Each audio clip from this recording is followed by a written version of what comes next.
Donc voilà, on est avec Gaël aujourd'hui. On voulait vous montrer un petit peu comment fonctionne le site de notre imprimeur partenaire, donc Impression Mémoire, et pour vraiment vous accompagner jusqu'au bout, jusqu'à l'impression. Imprimeur par lequel j'étais passée pour imprimer ma thèse et en fait c'est un rapport qualité-prix qui est quand même plutôt super bon parce que notamment quand on doit imprimer une thèse on se rend compte que ça peut rapidement coûter 5 à 600 euros assez facilement et donc là c'est imbattable je trouve en termes de prix et Il y a encore beaucoup de jurys qui demandent la version papier ou tu penses qu'il y en a de plus en plus qui sont uniquement en numérique?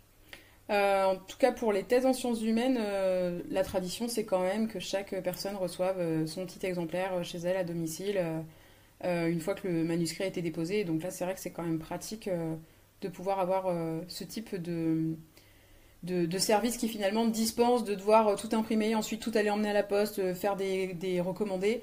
Et là, pour le coup, c'est déjà inclus dans le tarif et c'est pas très cher comparé à ce qu'on peut faire en allant à la poste. Et puis surtout, ça permet de gagner pas mal de temps. Effectivement, lorsque vous êtes sur le site de notre imprimeur partenaire, vous pouvez aller donc sur les devis, le devis sur mesure, et qui est un devis surtout immédiat. Vous allez voir à chaque fois qu'on va modifier un des paramètres, le devis s'adapte et ça vous permet de savoir en temps réel le coût potentiel de votre impression.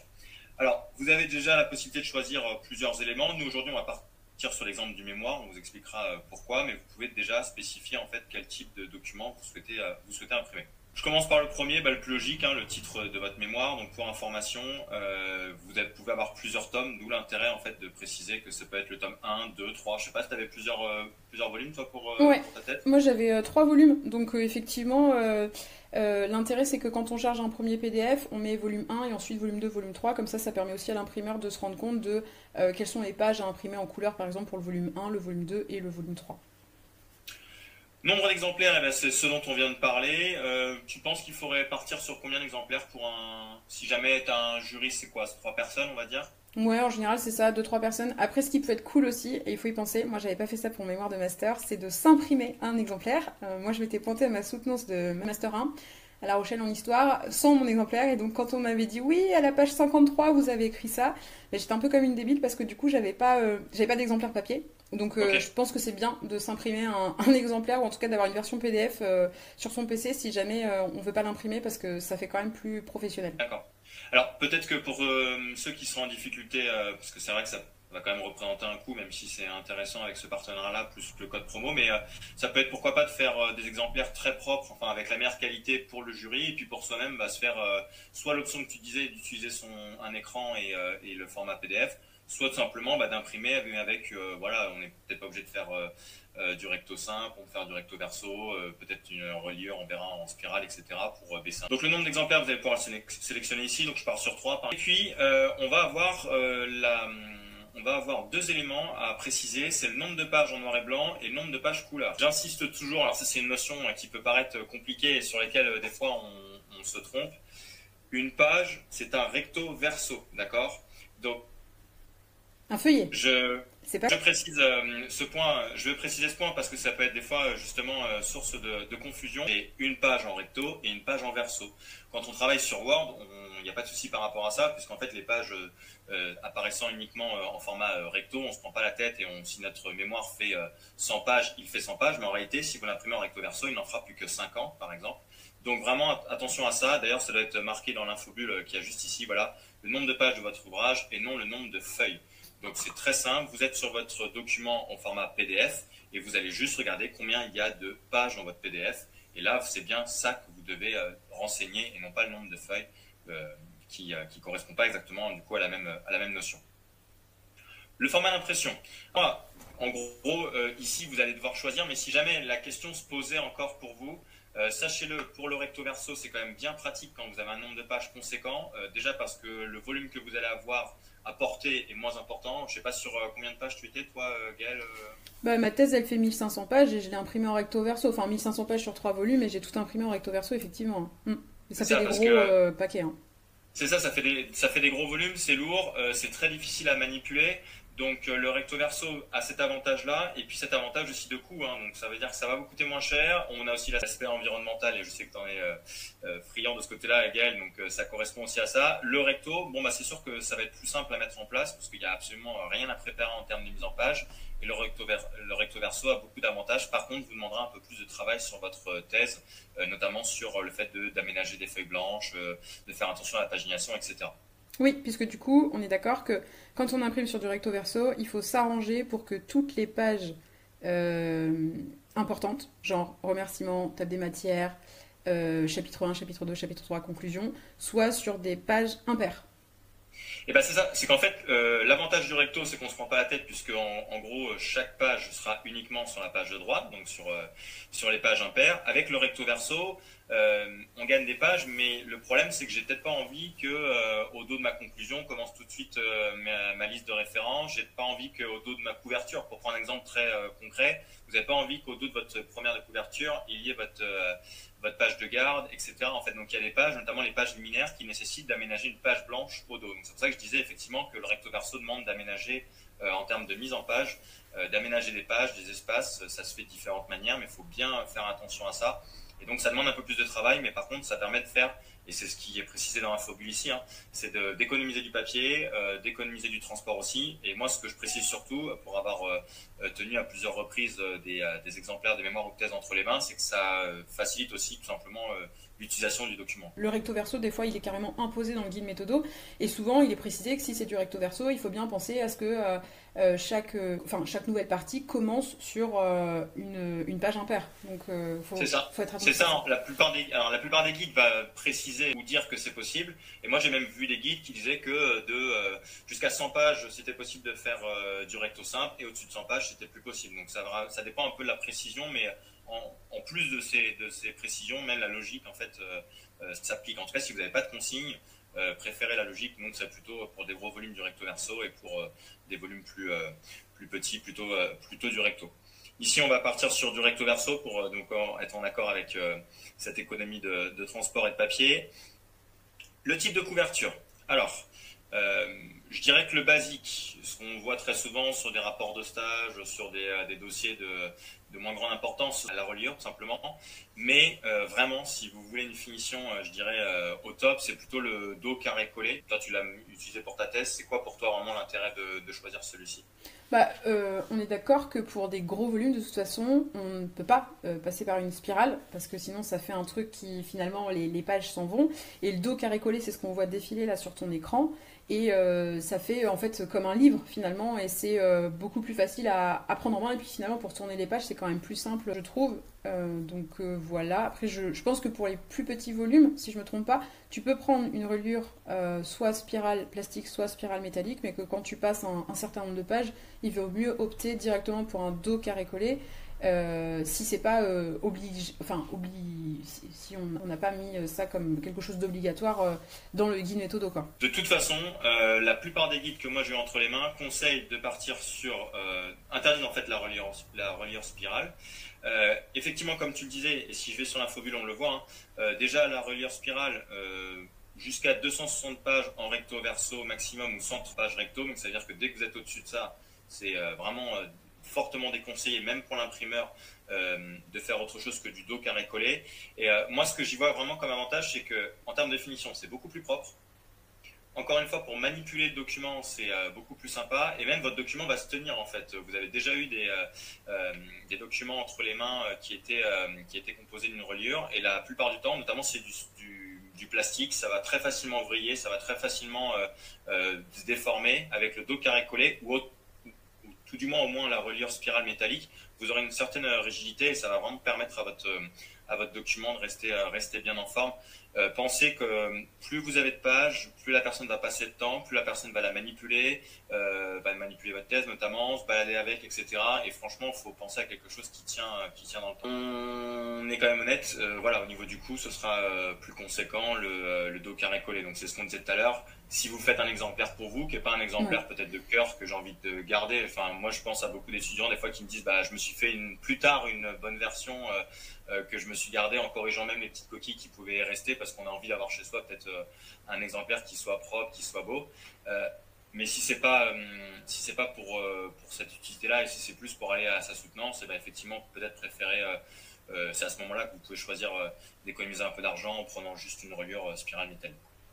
C'est ça. Et ben là, alors, quand vous allez choisir une reliure ou l'autre, vous aurez le choix de la couleur de couverture dessus, ce qu'on appelle la première de couverture, et dessous. Si jamais je passe en dos carré collé, vous n'aurez pas le choix puisque de toute façon, vous allez vous retrouver avec en gros 3 couvertures. La première, la tranche et la quatrième.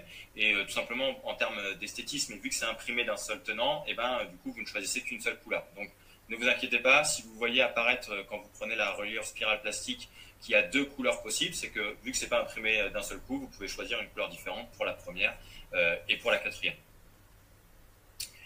Au niveau de la livraison, alors là, c'est ce que tu disais tout à l'heure, le gros avantage du multi-adresse, c'est ça? Oui, c'est ça. Et il y a aussi le chronopost avant 13h, c'est-à-dire que vous imprimez, enfin vous êtes sur le site à minuit, à partir du moment où la commande est passée, l'imprimeur s'engage à ce que les exemplaires soient postés avant 13h le lendemain. Donc pour des étudiants qui sont parfois à l'arrache, parce que ça arrive quand même régulièrement, c'est quand même super pratique cette fonctionnalité.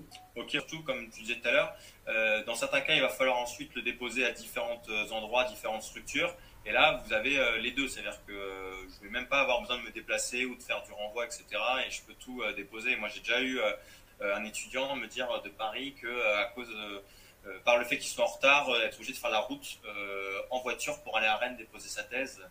Parce qu'en termes de jours, ensuite, ça convenait plus. Et vu qu'il n'était pas passé par l'imprimeur, il a fait le trajet en fait lui-même avec sa thèse à côté de lui. Ouais, en sachant qu'en plus, si après vous allez fouiller un peu sur le site et que vous regardez les avis clients, il est bien spécifié que si par exemple il y a une adresse où il manque, je sais pas moi, un numéro, c'est pas le bon code postal, en fait, l'imprimeur vous appelle pour prendre l'information et pour vérifier avec vous que c'est bien la bonne adresse. Donc il y a aussi en fait derrière un suivi.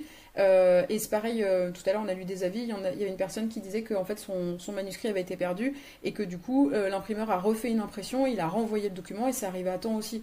Donc il y a aussi ce côté-là où derrière vous avez un SAV qui est au top, quoi. Bah, c'est la petite case pardon, qui est précochée, mais bon, ça, je vous laisse de votre côté certifier ou pas si vous êtes bien l'auteur. Et ensuite, justement, donc, la possibilité de sélectionner des fichiers. De toute façon, vous soyez arrivé à cette étape-là ou pas, vous êtes déjà passé en PDF. C'est pas possible d'être prêt à imprimer un document sans l'avoir converti, sans l'avoir exporté en PDF. C'est une obligation. Le PDF vous permet vraiment d'avoir verrouillé votre mise en page. Et c'est uniquement que j'ai fait un PDF, que lorsque j'ai généré le PDF, que je vais pouvoir penser à l'impression. Je vous conseille même de vérifier quand vous allez exporter votre PDF qu'il n'y ait aucun souci, qu'il n'y ait pas de saut de page qui soit pas voulu ou quoi que ce soit. Et justement, eh bien, pour vous donner l'exemple concret, quand je vais vouloir faire sélection des fichiers, eh bien, c'est uniquement les formats PDF qui vont apparaître. Ouais. Là, je suis allé chercher donc, sur mon PC le M2, le mémoire de M2 de Gaël. Et c'est là où vraiment, pour moi, le site, il est juste génial. Juste au moins pour cette possibilité, vous allez pouvoir prévisualiser le rendu de votre mémoire en format imprimé. Donc, je le mets à charger. Et ça prend pas nécessairement beaucoup de temps, vous avez vu. Et là, je me rends compte. Donc déjà, je peux vérifier le nombre de pages. Hein, on parle bien de pages ici, puisque je suis en recto simple. Et je me rends compte, en recto verso, pardon, je me rends compte en fait du type d'impression que je vais avoir, de vraiment la mise en page finale. C'est vrai que lorsqu'on fait l'aperçu avec le PDF, donc avec l'outil pour visualiser vos PDF, vous pouvez déjà vous rendre compte si c'est plus ou moins propre, mais vous n'avez pas cette notion vraiment de page, de recto verso, page paire, page impaire, alors que là, vous vérifiez vraiment le rendu final qu'aura votre document. Clairement, je pense que ça peut être un très bon outil juste pour vérifier à quoi ressemble son document et vérifier qu'il n'y ait pas de souci. Oui. Je me permets, Gaël, justement, sur ce type de mémoire, si vous avez l'œil, vous voyez par exemple qu'il y a un problème de numérotation de page. Ça veut dire que la numérotation de page a été générée en bas à droite. Et si je suis sur du recto, aucun souci. Donc je sais pas si ce mémoire tu l'avais imprimé en recto, simple, j'imagine peut-être. Ah bah, en fait, moi j'ai pas tiqué là-dessus. Moi j'ai tiqué sur le fait que la liste des abréviations elle était à gauche et qu'en fait elle aurait dû être sur une page à droite. Oui. Et pareil pour l'introduction. Donc j'avais même pas vu le numérotage. Tu l'avais imprimé en recto verso alors ou en recto? Je l'ai forcément imprimé en recto parce que sinon j'aurais pas fait ça comme ça. Donc là, vu que le document était préparé en recto, en tout cas a été préparé normalement, et bien justement vous voyez que si jamais on passe en recto verso, donc il y a des soucis. Donc la première erreur que vous voyez Gaël, bah, justement c'est ça, c'est que moi j'ai peut-être pas envie que mes remerciements ils soient sur une page de gauche en face de mon sommaire. J'ai peut-être plutôt envie de voir remerciements, page blanche au dos et ensuite mon sommaire. Et pareil, je préférerais au dos de mon sommaire avoir une page blanche. Donc quand on vous dit vraiment que ça demande un petit peu de travail au préalable, c'est vraiment c'est vrai, parce que là vous vous en rendez compte. Là sur ce document, si je décidais de me dire finalement je vais faire l'impression recto verso, et ben je me rends compte, vous voyez, moi je pensais là juste au numéro de page. Et bien non, si je fais de l'impression recto verso, moi je vous conseille soit de centrer le numéro des pages et comme ça je suis tranquille, soit vous pouvez très bien avoir un traitement de numéro de page différent pour les pages impaires et paires, ce qui fait que vous aurez à chaque fois votre numéro de page aux extrémités, ce qui est normalement plus logique puisque ça veut dire que lorsque j'ouvre mon document, je peux juste regarder en bas de l'extrémité qui est visible et me rendre compte. C'est un très bon exemple, donc même si là en l'occurrence ce document il était bien fait pour du recto, mais c'est un exemple des différences qu'il faut vraiment apporter à votre document si vous souhaitez l'imprimer en recto verso. Ce que je veux vraiment dire par là, c'est que c'est pas au moment où vous allez l'imprimer qu'il faut vous dire tiens comment je l'imprime, c'est quelque chose qui se réfléchit avant et qui se met en place avant. D'où la nécessité d'avoir un peu de temps et de pas être trop dans le rush pour justement pouvoir prendre, parce que là il y a quand même une petite heure de travail je pense pour pouvoir modifier tout et que ça tombe bien quoi. Mais de toute façon, ça devrait faire partie des questions au départ, quoi.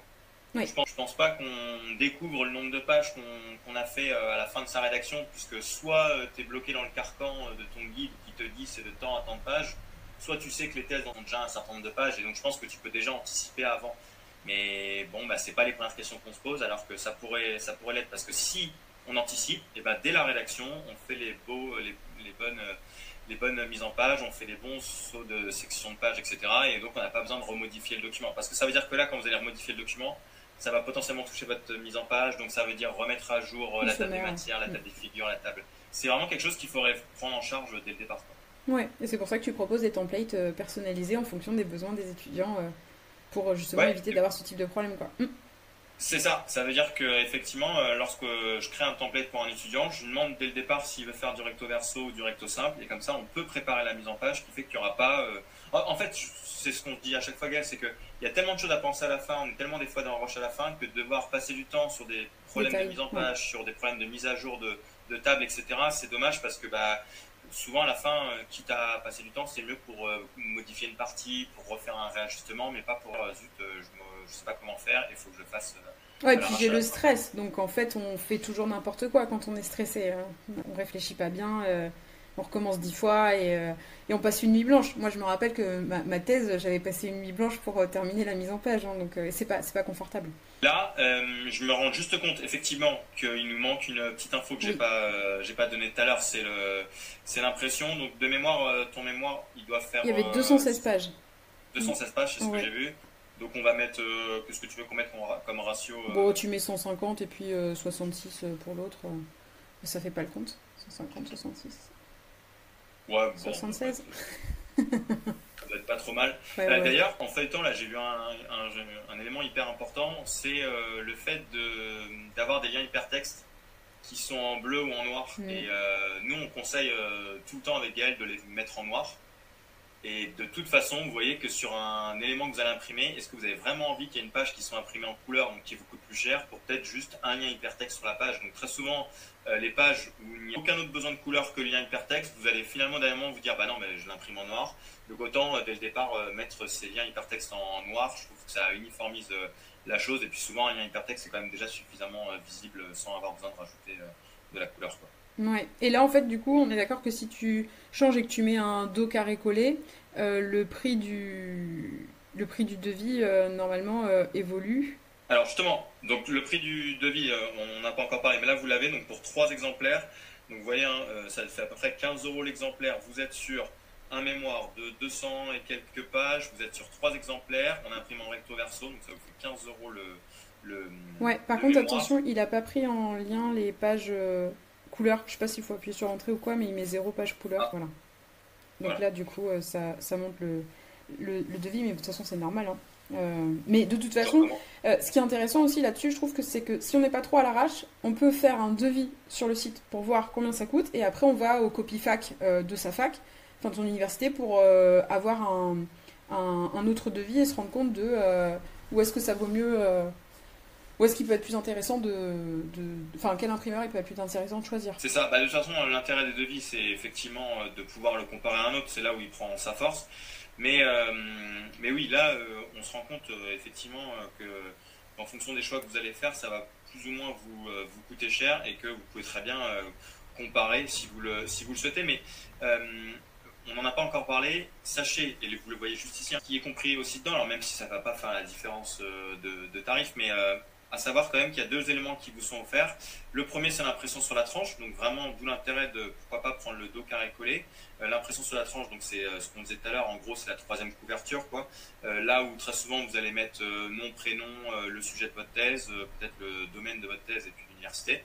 Et surtout le marque-page offert. Alors moi j'avoue que la première fois que je m'offrir un marque-page, pourquoi pas. Sachez-le, le marque-page qui vous est proposé ici, c'est une très bonne idée. C'est un marque-page qui va être cartonné et qui va reprendre votre sommaire ou votre table des matières. Ce n'est pas le moment de discourir sur la différence entre les deux, mais en gros, vous allez vous retrouver avec un marque-page. Donc vraiment, votre jury, lorsqu'il va lire votre document, parce qu'il ne le lira jamais en une seule fois, il va pouvoir intercaler entre deux pages donc ce marque-page pour retrouver le sommaire ou la table des matières. Donc c'est vraiment un outil très intéressant, je trouve, pour quelqu'un qui lit le document, puisqu'on ne le lit jamais en une seule fois, quoi. Ouais. Et puis après aussi, ce dont on n'a pas forcément trop parlé, mais on a dit que c'était notre imprimeur partenaire, mais en fait, avec notre code promo, donc c'est coup de pouce rédaction, tout bêtement, en fait, vous bénéficiez de 10% de réduction, même si on n'a pas bossé ensemble. Donc il y a aussi ça qui peut rentrer dans la balance par rapport au choix de l'imprimeur. C'est ça. À savoir tout de même, donc là on a fait la manipulation pour un mémoire. Pour ce qui est de la thèse, donc à savoir, c'est que vous aurez la possibilité de mettre plusieurs fichiers. Alors vous pouvez très bien envoyer le premier fichier pour commencer ou les différents fichiers en fonction des volumes que vous avez. Mais l'imprimeur de toute façon vous demandera d'avoir un fichier PDF avec les couvertures et votre sommaire. Donc c'est ce premier fichier finalement qui est composé que de 4 pages. Donc première de couverture, quatrième de couverture, vos consignes pour donc la tranche, Oui. qu'est-ce que vous voulez voir apparaître sur la tranche, et puis votre sommaire. Donc ce sera un sommaire qui devra tenir sur une seule page, en format A4 pour qu'il puisse lui ensuite créer le marque-page. Et vous aurez un deuxième fichier PDF à fournir, et dans ce deuxième fichier PDF à fournir, vous pourrez justement mettre votre corps de thèse, donc de la page de titre, la page de garde, jusqu'à l'index, en tout cas tout avant la page de couverture. Et d'ailleurs, ne vous embêtez pas à créer deux fichiers Word avec l'export PDF. Vous pouvez choisir les pages que vous mettez en export. Vous n'êtes pas d'être obligé de recréer un deuxième fichier Word. Vous pouvez très bien partir de votre fichier Word et simplement de faire un export de deux fichiers PDF différents. Oui, ça c'est intéressant quand on ne connaît pas la petite manip, mais effectivement ça permet de gagner du temps et d'éviter de se dire là il faut que je supprime tout ce qu'il y a à l'intérieur de mon mémoire pour ne garder que les éléments. Ouais. Donc voilà pour la petite présentation de la fonctionnalité pour imprimer. Vraiment, pour moi, le gros bonus, c'est j'ai une idée du prix, peu importe quand est-ce que je m'y prends, mais j'ai une idée du prix avec donc la livraison incluse. Et surtout le fait de pouvoir prévisualiser. Ça c'est vraiment top. Je ne sais pas de quelle manière un imprimeur en local pourrait me fournir un outil. Peut-être qu'ils ont aussi la possibilité de vous donner une prévisualisation. Mais là, le fait de pouvoir tourner comme si vous tourniez les pages et vérifier une dernière fois avant d'aller imprimer quelque chose s'il y a une erreur, c'est vraiment super parce que vous voyez que ça peut quand même représenter une somme. Et je serais vraiment embêté d'imprimer quelque chose et qu'en plus de ça, il y a une erreur ou il y a une coquille en termes de mise en page qui fait que c'est complètement, c'est pas raté complètement, mais ce sera pas, j'aurais pas envie de le rendre en tout cas à ce niveau-là, surtout quand j'ai passé autant de temps dessus. Ouais, tout à fait. Et moi j'ajouterais que en fait, pour la partie multi-adresse, quand vous cliquez sur commander et que vous avez mis dans votre panier la thèse avec les différents exemplaires, c'est ensuite qu'on vous demande les adresses pour l'envoi. Ça se fait dans un deuxième temps, mais ça se fait vraiment. Donc voilà, et puis n'hésitez pas à nous faire un retour justement si vous passez par cet imprimeur pour nous dire ce que vous avez pu penser du service client ou de la facilité avec laquelle vous avez imprimé votre mémoire ou votre thèse. On ne gagne rien sur ce partenariat, je préfère être honnête, le principe c'est juste que Gaël l'a testé et qu'on trouve vraiment que c'est un imprimeur de qualité. Si jamais vous doutez encore, ce qui pourrait être le cas, eh bien honnêtement vous allez sur le site, vous allez voir les avis clients. Et sinon, vous allez même sur la page Google. On vous souhaite bon courage pour l'impression de votre mémoire ou de votre thèse. Et s'il vous reste des questions, n'hésitez pas à les mettre en commentaire, on sera ravis de pouvoir y répondre. quitte à même refaire une autre vidéo derrière si jamais il y a besoin. Ok, super, merci Gaël. Merci à toi, salut Pierre-Jean.